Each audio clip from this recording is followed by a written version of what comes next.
Y'all, this round of ghost stories is definitely wild, but the last two stories definitely hit close to home for me. If you've been watching my channel for a while, you know that I grew up in the cult of being a Jehovah's Witness. Look, don't argue with me about how you feel about that in the comments. I really don't care, but I digress. But when I heard this story, I definitely understood the conflicting feelings and energy that the poster was talking about. But one thing's for sure, these spirits don't care about your religious background. They just want to make themselves known and be acknowledged.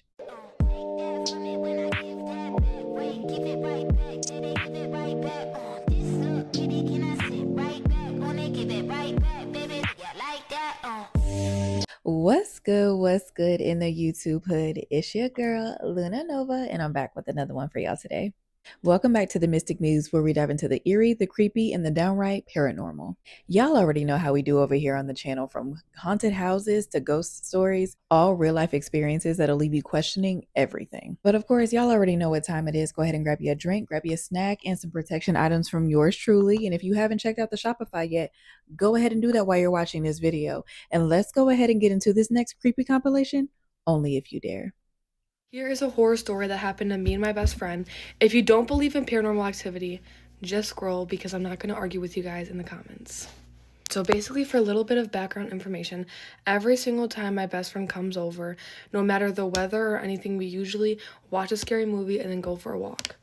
Don't ask why, that's just what we like to do, and usually there's like Taco Bell or some food in there too, but that's just what we do. We were like, let's go for a walk.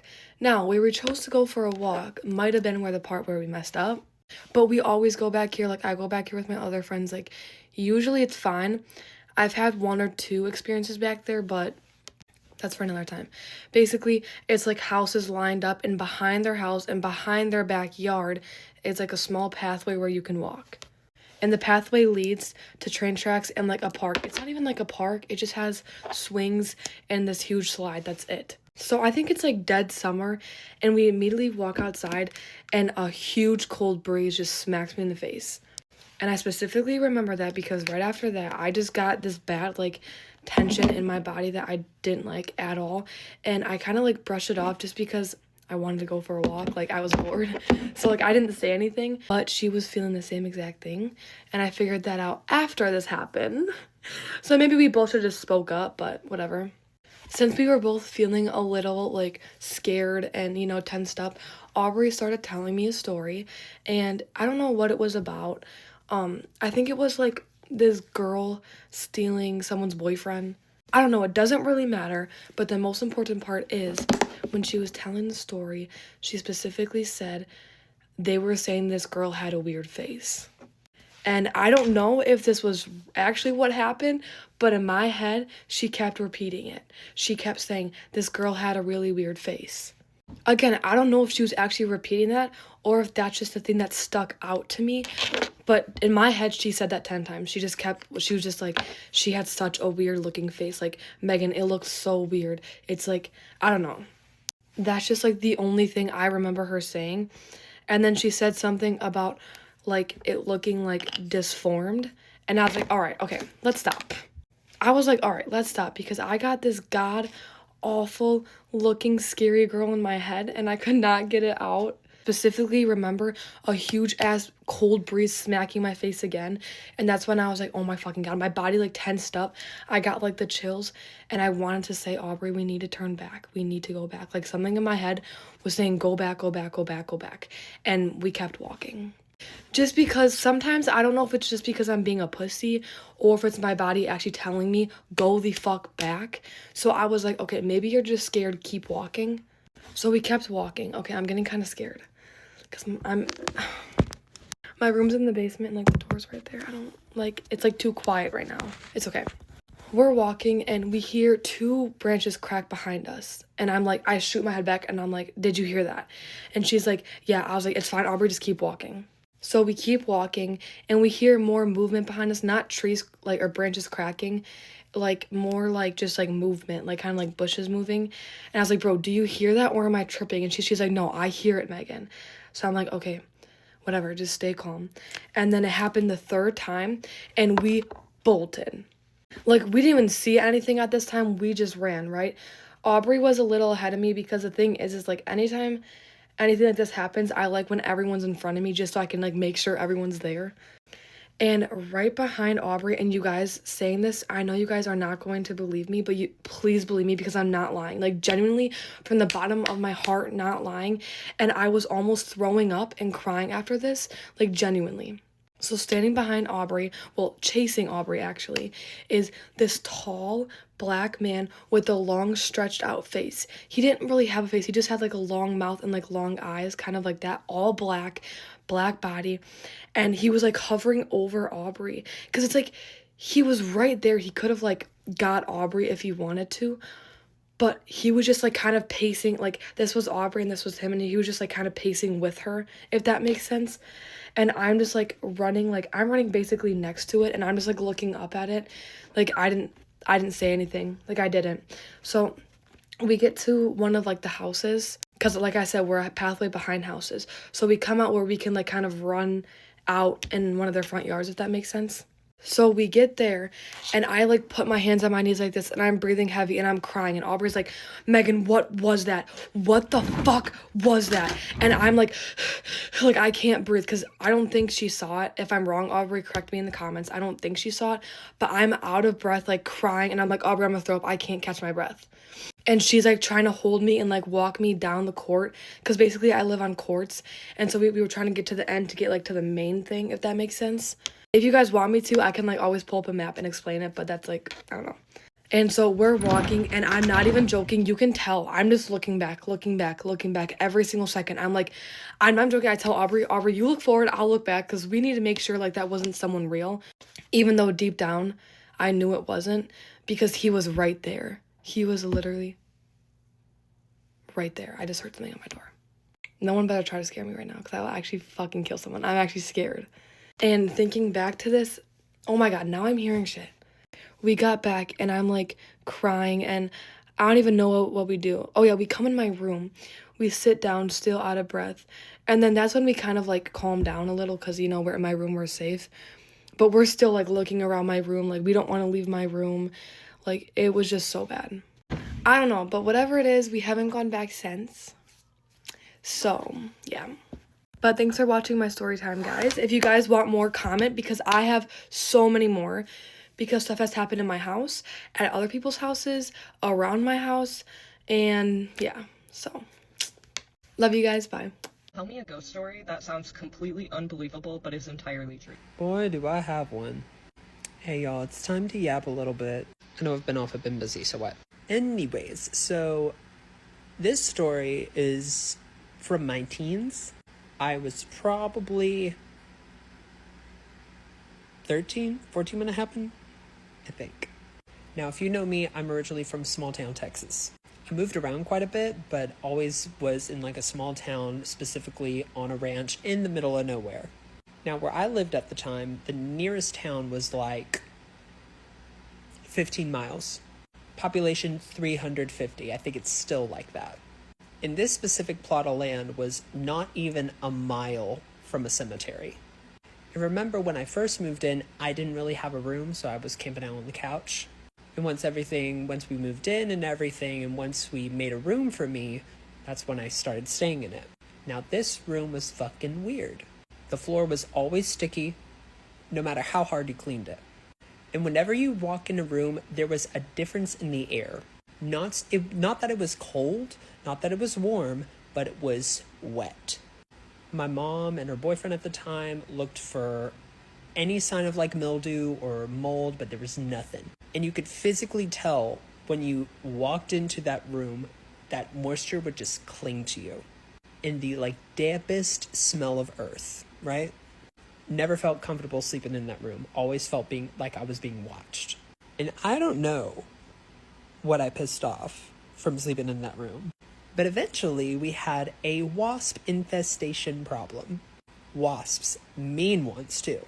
And it would always be my side of the house, and it would always be over my room, because we eventually found a slew of wasp nests in that corner of the attic. And not even that, even outside my windows, in the trees outside my windows. Only there, never anywhere else. And my complaining never got to my mama. She was an old staunch woman and did not care for me complaining one bit. And those were the first instances where something was off. And it got worse. I would wake up some mornings and find dead scorpions in my bed. Dead scorpions. No clue how that happened. And this is what really threw everything off. For my mom, at least. One day, I think it was like during a weekend, my mom wanted to rearrange the furniture in my bedroom. She wanted to clean up a bit herself. And I got some new clothes, so I was tossing old shit in the closet, moving it out, whatever. And my mom was having a conversation with her boyfriend, and she was saying, you know, this house is haunted. You know that, Sean. There's just something weird going on in this house, Sean. And my mom's boyfriend, Sean, was like, I've lived in this house 20 years. I've never seen anything weird. I just smell it. Basically like that. Meanwhile, I'm keeping my mouth shut, listening to this conversation, and like taking clothes out of the closet, putting new clothes in. A crucifix that always hung by the door to the entrance of my room fell off the wall while they're having this conversation. And the worst part is, Jesus broke off the cross. And now my mom starts hollering. And I'm trying to be nice to my mom and keep my mouth shut, but on the inside, I was freaking out, girl. I am not the one, diva. I don't know. So eventually I started sleeping in the living room again on the couch. Rightfully so, right? And everything goes quiet for a while. Not a wasp, not a dead scorpion, not a falling crucifix, whatever. Now, 3 months go by, right? My mom's boyfriend, Sean, is mowing the lawn, right? And after he mowed the lawn, he started mowing this section of pasture that had some overgrown weeds and whatnot. So he took out his riding lawnmower out to that section where the weeds were, started going at it, and then started hitting some. He goes over again. And mind you, whatever it was tearing up the undercarriage of this lawnmower. He gets out the weed whacker, starts like mowing that part since it was tearing up the lawnmower, and he found stacked stones. Not just any kind of stacked stones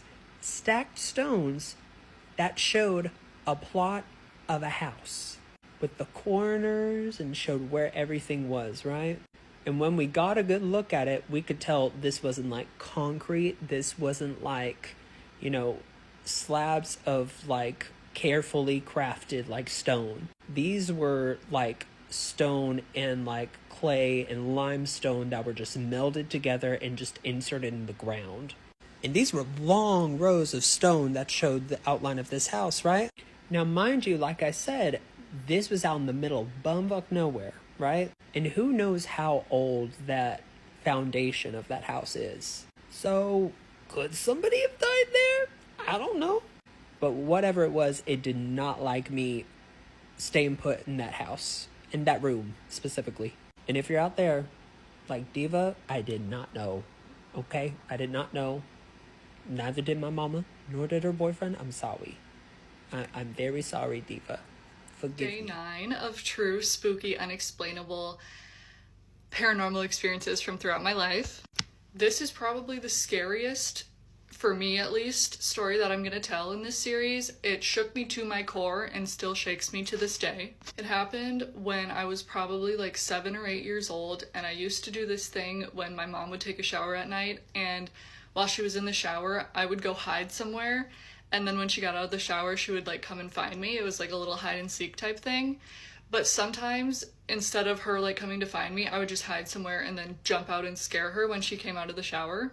On this particular evening, I decided I was gonna hide in the closet. So it's on the second story of my house. There's my parents' room, there's my room, there's a walk-in closet, and then there's the bathroom. And the closet is right next to the bathroom. So this walk-in closet is where we kept, like, it was just like a bunch of shelves. It wasn't very big. It was where we kept like blankets and pillows, and we would keep like just extra travel stuff in there, like suitcases and that type of thing.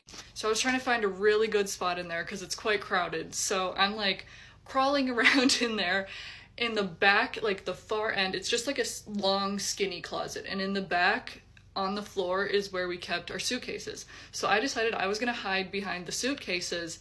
And then when my mom would open the closet after the shower to put her dirty laundry, like we kept like our dirty laundry baskets in there, so we would just like throw her whatever. So she would open the closet door after she came out of the bathroom.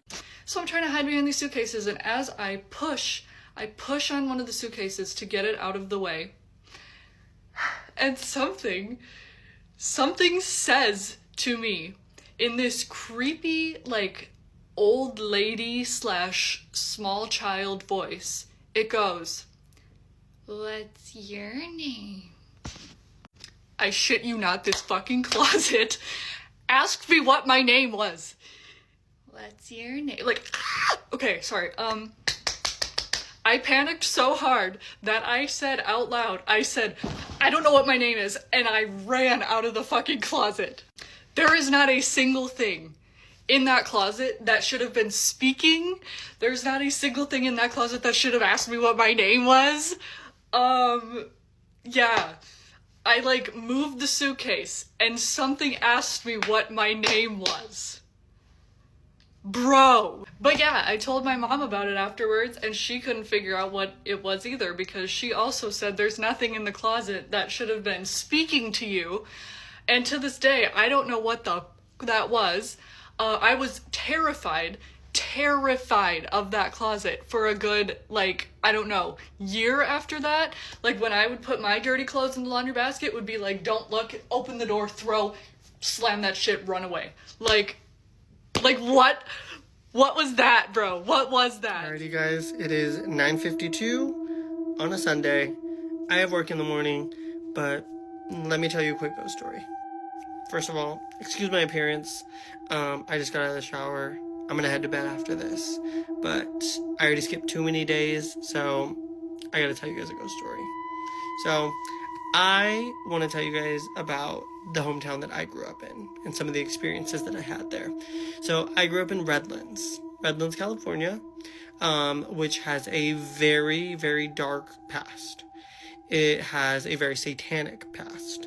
That was always kind of the story growing up, that there was a lot of devil worshippers that lived in the town, and that they would hold rituals in certain parts of the town, and to avoid certain areas or to not talk to certain people.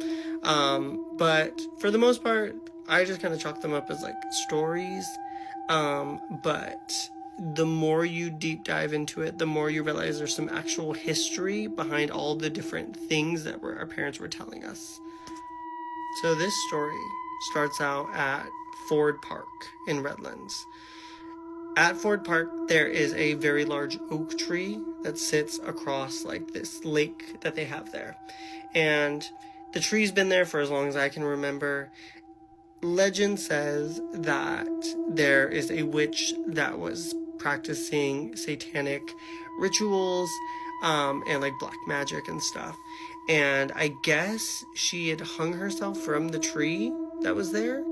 And the lore is that if you go and you sit underneath the tree at night, then you're supposed to hear the branches creaking to the weight of the body. That's supposed to be the thing. So this was a night that me and my best friend at the time, we decided that we were going to go to Ford Park.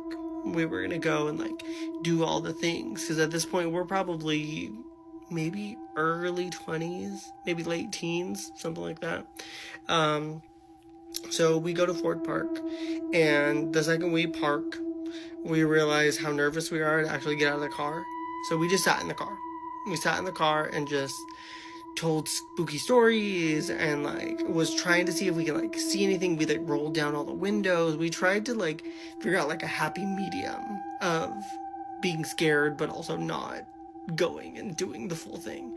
So we're sitting in the car, and to the left you could see the top of the hill that then you go over, and that's where the tree is. And then ahead of us is just kind of like this big open field. We're in like this dirt parking lot. It's not like a paved thing by any means. So we're parked there, and as we're talking on top of the hill, I start just seeing like figures walking around, just back and forth amongst the trees. And so I keep seeing them and telling my friend, like, look, there's people over there. Like, I don't know if it's real people or what's going on, but there's people walking. Every time she'd look, nothing's there. And so I keep seeing it, and I'm really trying to get her to see.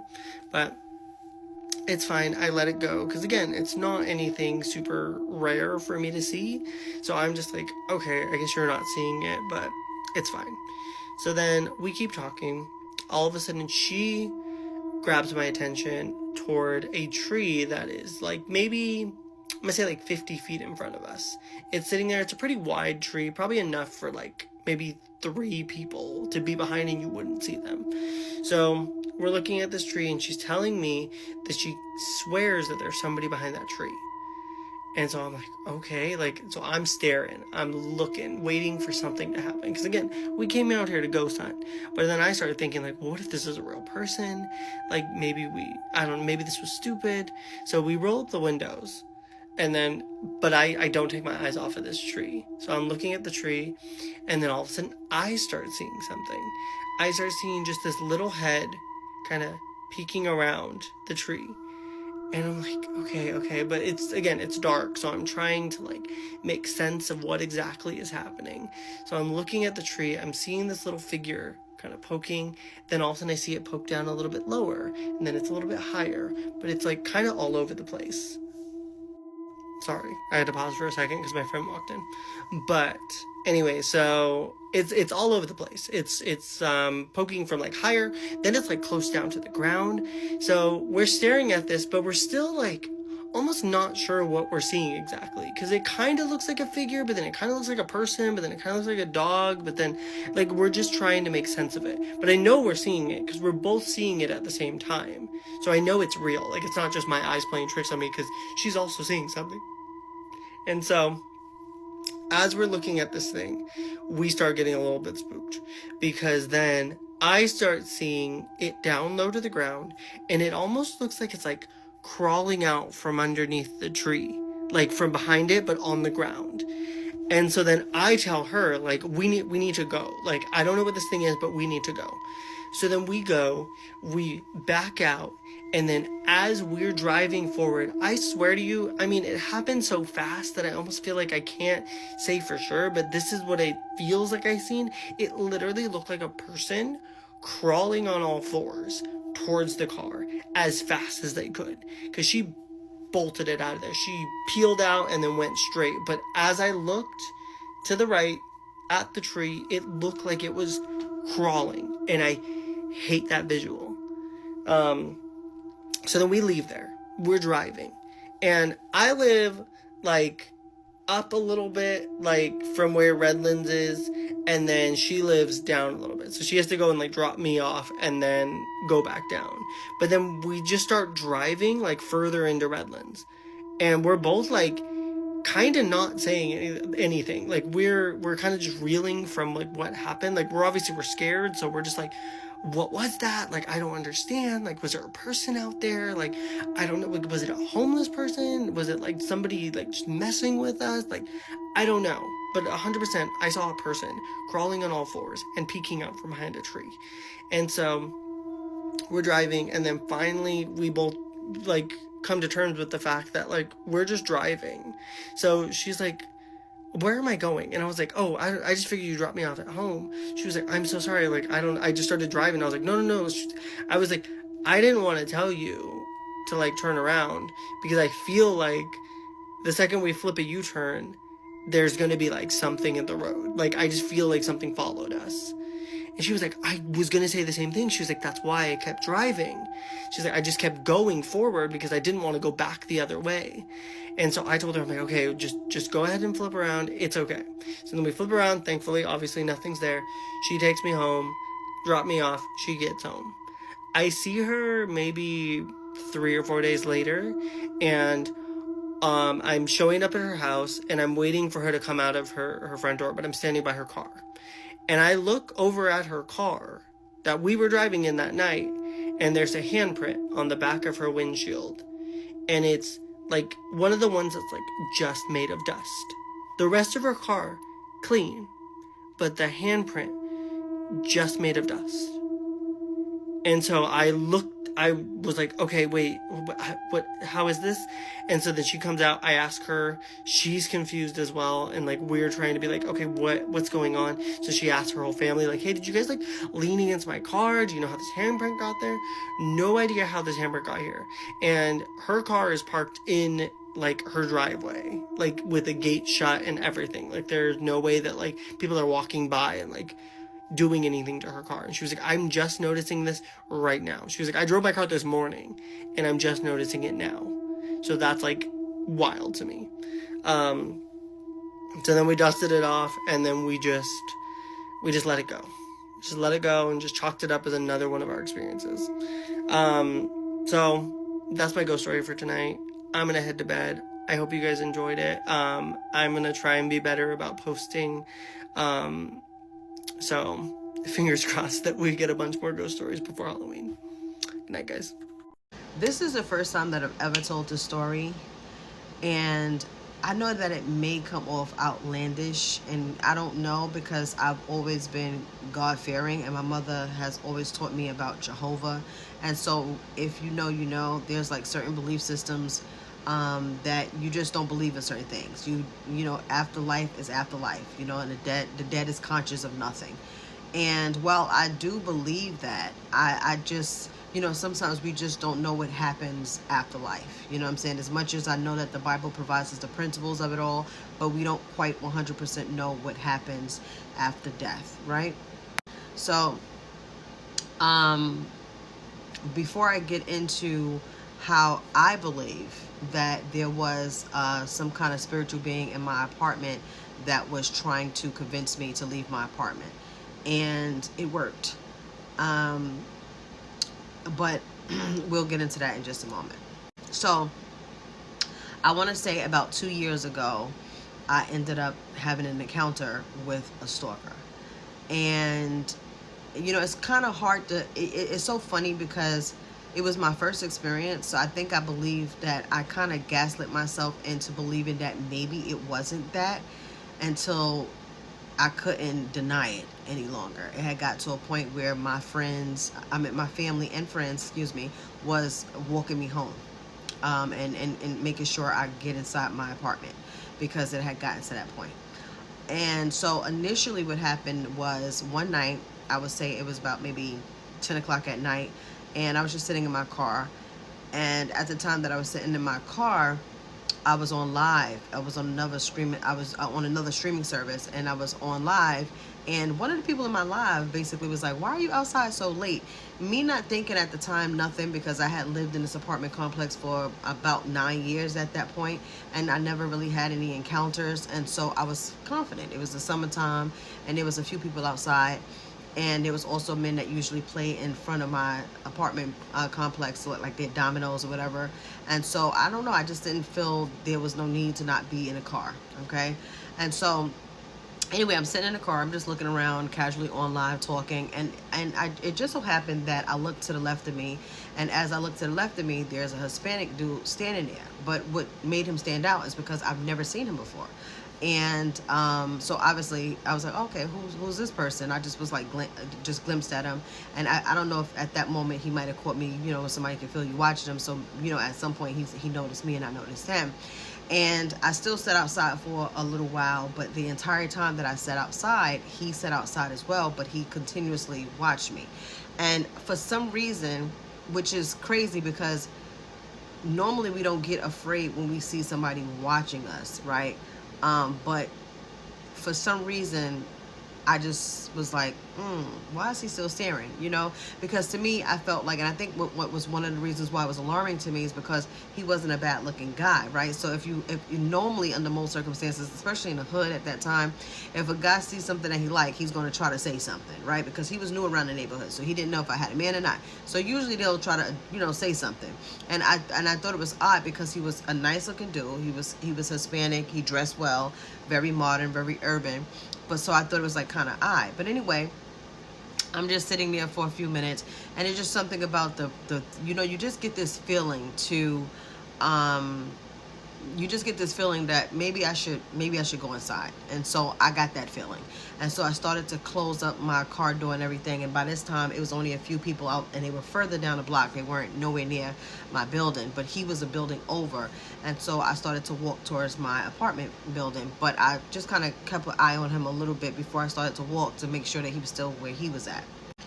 And so anyway, I started walking towards my building, and at the time that I was walking towards my building, I didn't see anything. And by the time I got to my building, something told me to turn around and look back. I always look back behind me. And when I turned around, he was like this close on me, right? I'm talking about, I didn't hear his footsteps. I didn't hear his keys jingle. I mean, it was like silent, okay?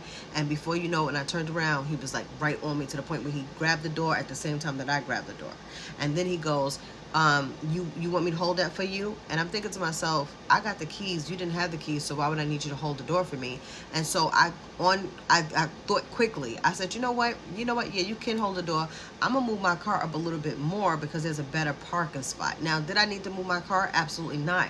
But what I needed to do was buy some time to see if somebody in my family can come and escort me to the door, because now by this time he has already done waited about 2 to 3 hours literally for me to get out my car so that he can follow me into the building. So anyway, I go to my car, I call my brother, I'm like, where are you? I need you to come and escort me to the house, because there's a guy, he's waited outside for me for about 2 hours, and I need to get, I need you to walk me to my door.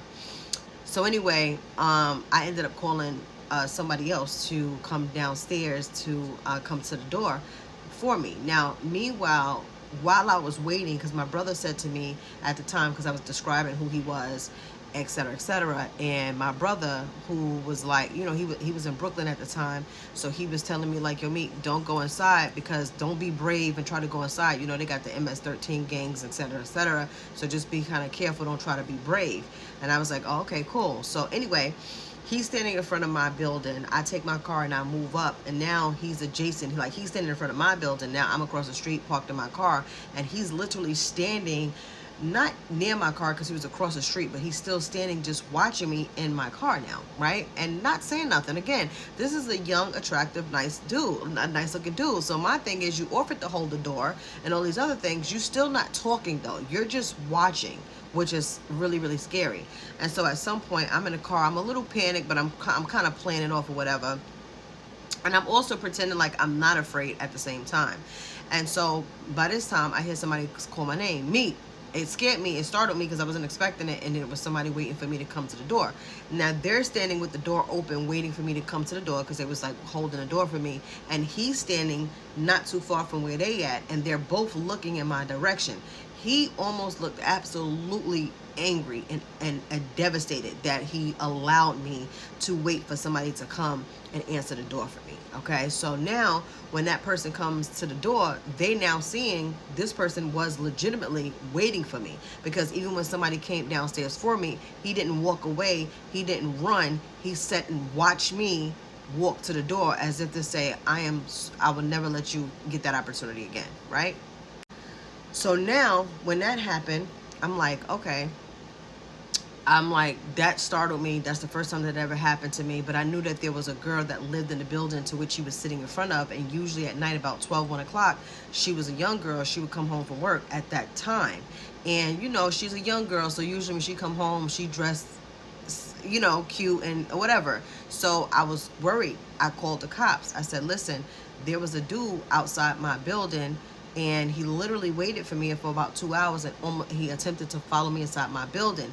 There's a young girl who lives inside of his building, and the building that he was sitting in front of, and she'll be home soon. Okay, I waited for the cops. I'm talking about half of the night. They never once not showed up.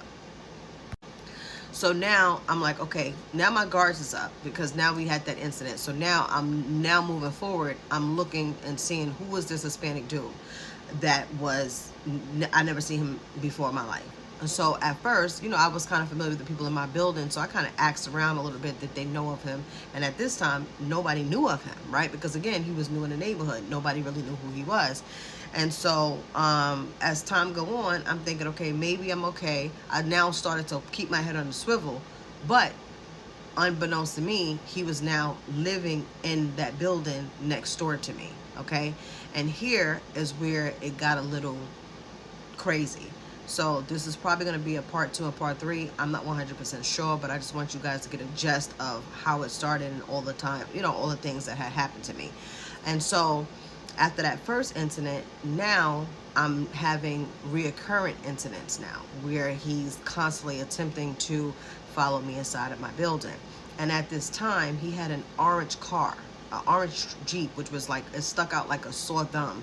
It was like an orange Jeep, and there were so many different occasions to which he would try to follow or make his way into my building. But I would, at that moment, I would now start having family and friends, and I started to let my friends and family know that this guy is following me, and he would make it very obvious. But stay tuned for part 2.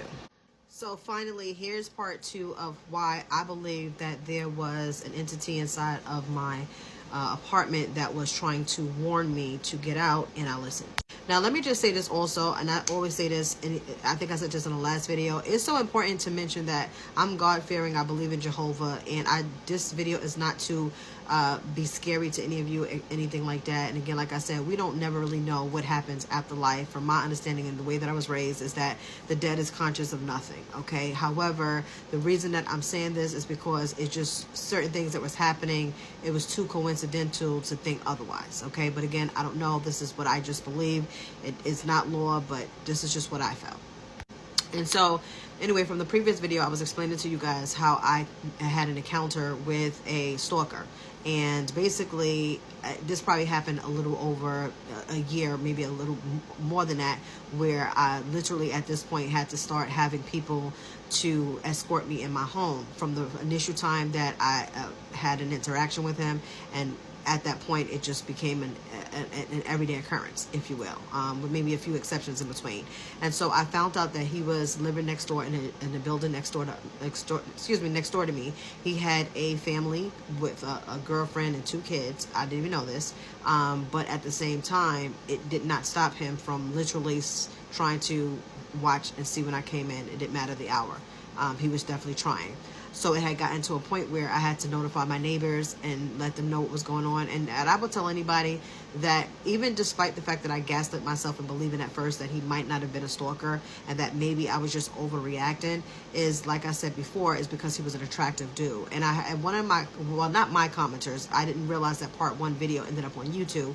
And one of the commenters I had seen had mentioned the fact that I keep mentioning that he was attractive, blah, blah, blah, blah. But I just want to say this.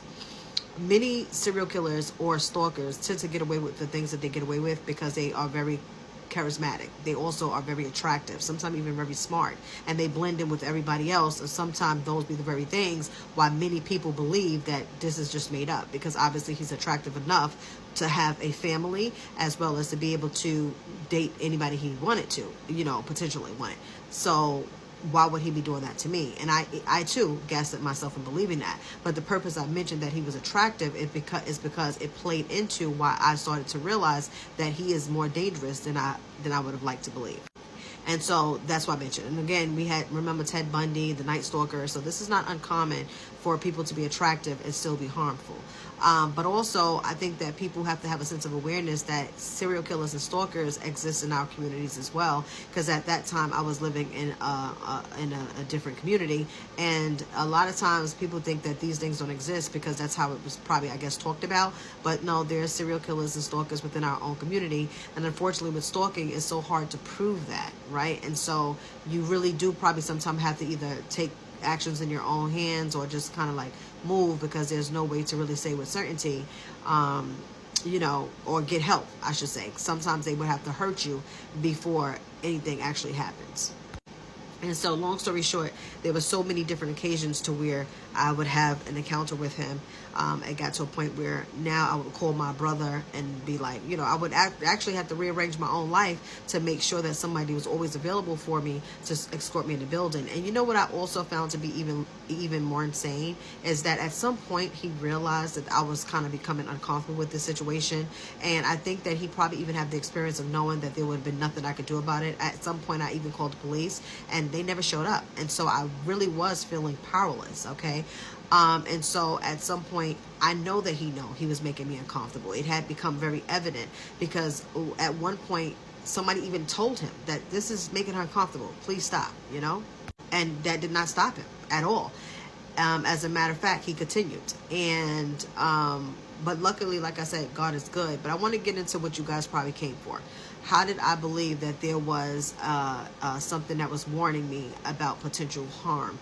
And that is because there was, at the time that I found out about him stalking me, and he started to be a little bit weird to me, I started to notify the women around me that I knew in my building, and I would just say to them, like, listen, just be careful, be mindful that there's somebody who might be dangerous, and this is what happened to me, so just want to kind of let you guys be alert. And all the other girls was like, oh, okay, good, thanks for looking out, But there was this one girl in particular who me and her really didn't have any kind of relationship with. I really didn't know her like that. I think I had one encounter with her, but it was really with her just asking for money, which was also uncommon, right? So I don't know if at some point she started to suffer mentally with anything, but that was uncommon from her. At one point, she was just a mother taking care of her 3 kids, and she really was doing well, from at least what I saw.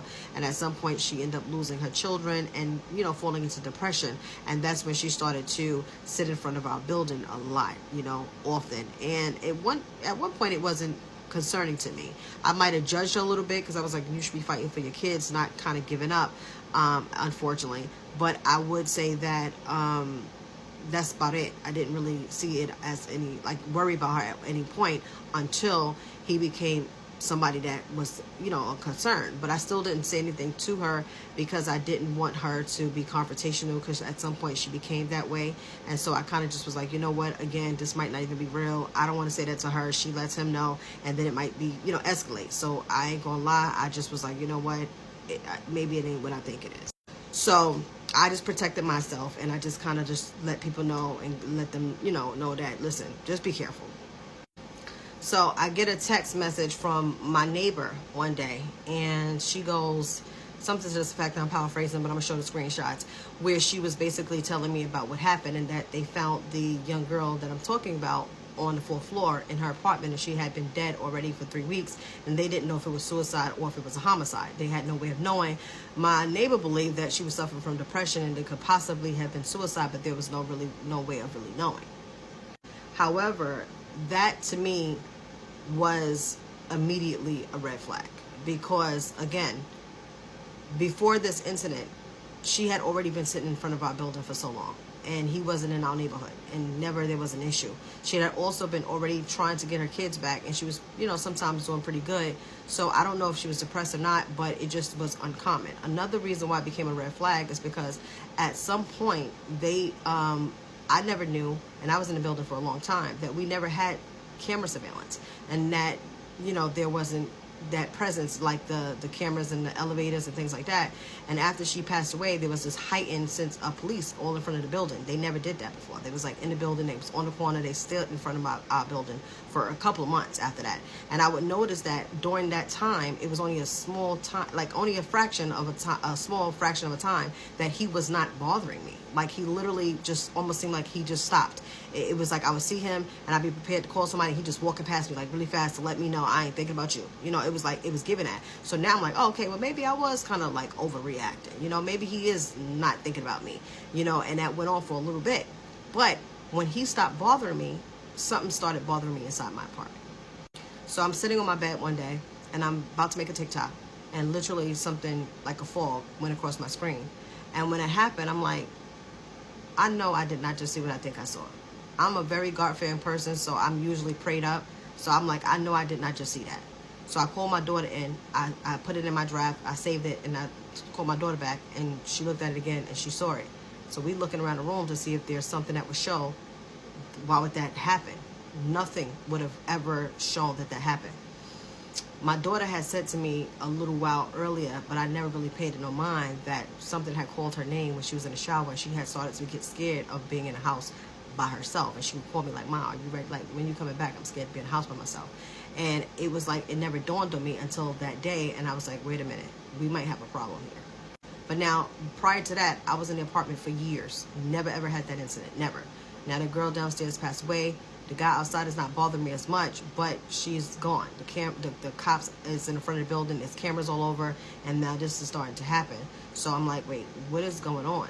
And so this goes on for a couple of months, and to the point where I'm like, you know what?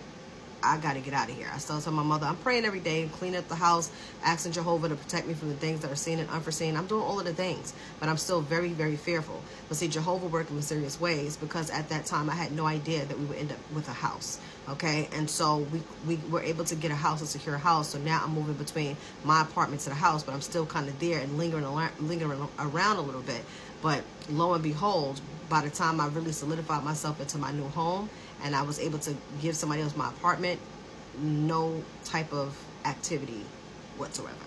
And that's the reason why I genuinely believe that it was her letting me know to get out the apartment. But stay tuned for part 3. I'm gonna let you know exactly why I believe that, yeah, she was warning me, get out of this apartment. I love a good relatable cautionary tale, don't you? Well, if you enjoyed tonight's compilation, make sure that you like, comment, and subscribe, and make sure that you go ahead and join the channel as a member. What are you doing? If you're locked in, you need to be locked in all the way, because I have been posting for 30 Days of Hoodoo, and I don't know about y'all, but I've been dropping some gems. So y'all need to make sure that you're subscribed to the channel as a member, because those are the only ones that are getting those perks. As well as, if you are subscribed to the top tier, you do get a tarot session with me once a month. So if you guys have been wanting to see how you can get a reading with me, join the channel as a member and you get one free reading a month with me. And if you join the Hoodlum family because you were a podcast listener, I appreciate you guys, because y'all are some new hoodlums. But I have been posting and updating for Mystic Monday, so I've been catching up on those because I did get a little behind. But don't worry, the content is definitely dropping. So if you have a spooky encounter of your own that you want to share with the Hoodlum family, again, look in the description of this video for my email. You can go ahead and submit your story to be featured on Mystic Monday. And it's Friday, so that means that you got the weekend to go ahead and submit your story to see if it's going to be submitted for this Monday. So what are you waiting for? Submit your stories. But until next time, I have a lot of Shopify orders and I have a lot of Etsy orders that I need to go ahead and get together. And I'm also working on a painting that I want to finish this weekend and share with you guys, because I'm super excited, because it's kind of me. But with that being said, be sure that you drink your water, mind your business, and stay prayed up and protected. And as always, Luna loves you. I'll be back with another one for you guys if the spirits allow it. Give it right back.